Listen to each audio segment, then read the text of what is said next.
We continue our reading from the letter to the Hebrews, and what we hear today is that the Lord Jesus came to destroy the power of death and to free us from the fear of death.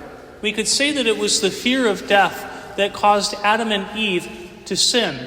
There is a Jewish understanding of the book of Genesis, especially the first couple chapters, that says that when the serpent said, "You certainly will not die," that there was a threat that was implicit in what he said.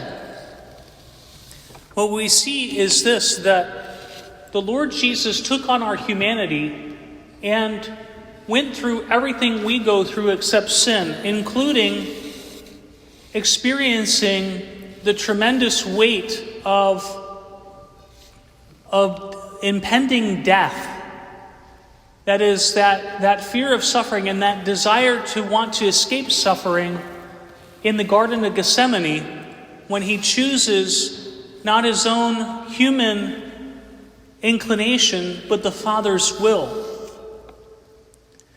When we hear earlier in the letter to the Hebrews about Jesus being quote-unquote perfected, it's not that he was somehow imperfect or sinful, but it is that he was finished.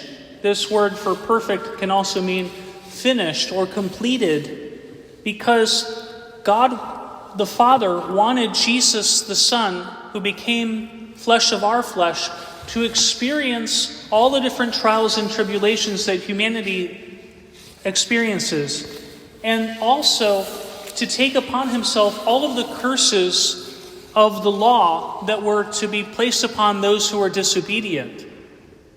And so we see that in the Lord's passion. We could say the Lord is passionate for his people. And we see that also in the gospel today, as Jesus cures many diseases and illnesses, whether they are spiritual or physical. What confidence we should have then, should we come to the Lord today, here in this Eucharist, and ask Jesus, who is present in the Eucharist, to heal either ourselves or to heal other people who we know are ill. Simon and Andrew and those with him made known to Jesus that Peter's mother-in-law was ill. That's intercession.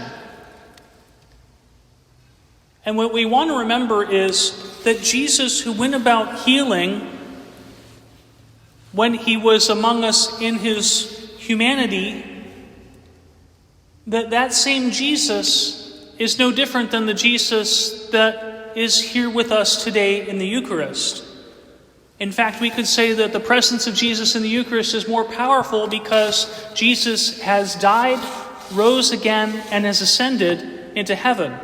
So he literally brings heaven to earth in the Eucharist.